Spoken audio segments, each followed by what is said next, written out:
Magandang hapon sa inyong lahat. Ako nga pala si Venice Utohan na mag-uulat ng unang kabanata ng Lolo Mitangere.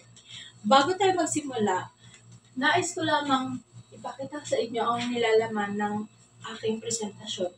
Una, paunang pagsubok, talasalitaan, mga tauhan, kabanatawan, pagtitipon, pagtataya, at aral. Ngayon naman ay dumako tayo sa talasalitaan. Ang unang bilang ay, ang mga taong erehe ay pinaparusahan. Ang salitang erehe ay nangangahulugang mga taong hindi sumasang-ayon. Ang mga pangalawa, ang mga adorno sa kasuotan ni Tia Isabel ay makikinang. Ang salitang adorno ay nangangahulugang palamuti. Pangatlo, ang mga kalansing na mga kubyertos lamang ang naririnig sa pagkainan. Ang salitang kubyertos ay nangangahulugang gamit sa pagkain. Pang-apat, kasama ni Padre Damaso ang kanyang dalawang paisano. Ang salitang paisano ay nangangahulugang katulong. Pang-lima, dumalo ang mga kura ng simbahan sa bahay ni Tiago. Ang salitang kura ay nangangahulugang pari. Narito naman ang mga tauhan sa nobela unang kabanata ng Noli Me Tangere. Una, si Don Santiago na kilala sa bansag na Kapitan Tiago. Siya ay kilala sa pagiging matulungin at siya ay isa sa pinakamayaman sa mundo. Pangalawa, Padre Damaso. Siya ay kura ng San Diego, may mapanakit na ugali at arugante. Pangatlo, Padre Sibilia.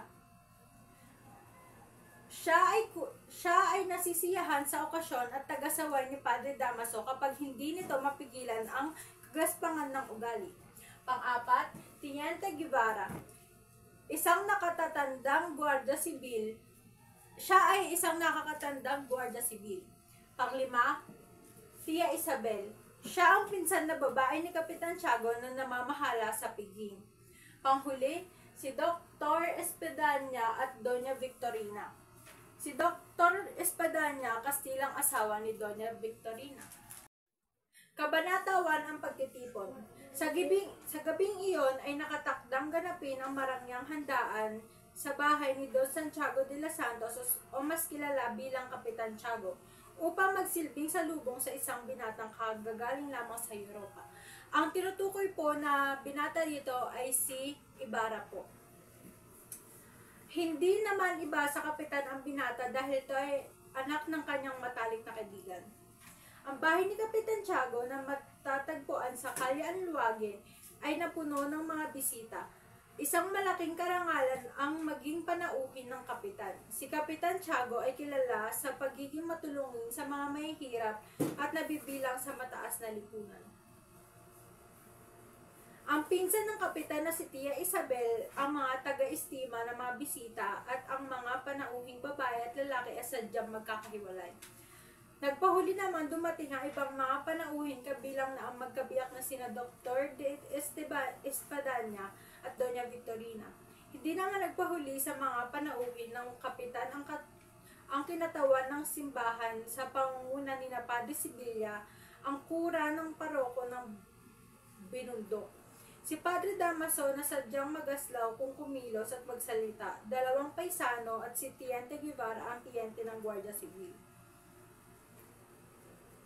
Ang bawat grupo sa mga panauhin ay may kanya-kanyang paksa upang ilabas ang kani-kanilang saloobin, makipagtagasan ng kuro-kuro at humanap ng papuri. Ilan sa mga napag-usapan ay ang mga Indio o ang mga Pilipino. Ang pagkakaalis ni Padre Damaso sa parokya ng San Diego, kahit na matagal itong nagsisilbi doon, ang monopolyo ng tabako, mga pulbura at armas at marami pang iba. Sa naturang pagtitipon na hindi pinalagpas ni Padre Damaso na ihayag ang kanyang pangungutya sa mga Indio. Ang mga ito raw ay hamak na mabababang uri ng nilalang. Samantala, gumawa naman ng paraan si Padre Sibilia upang maiba ang usapan at dito ay pinasok niya ang pagkakatanggal ni Padre Damaso bilang kura paroko sa loob ng 20 taon.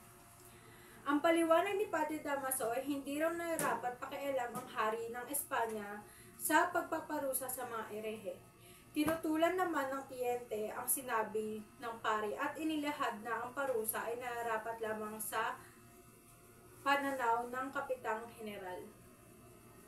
Ipinaliwanag din ng kliyente na kaya nilipat ni Padre Damaso ay dahil sa pinahukay nito ang bangkay ng isang marangal na lalaki na pinagbintangang erehe dahil lamang sa hindi pangungumpisal. Dahil dito ay nagalit si Padre Damaso lalo sa mga maaalala niyang ang tungkol sa mga nawalang mahalagang kasulatan. Namagitan muli si Padre Sibilia upang pakalmahin si Padre Damaso. Kalaunay, lumawak muli ang talakayan sa pagtitipon. Ang aral na nakuha ko dito ay makikita sa kabanatang ito ang hindi magandang pag-uugali ng ilang Pilipino.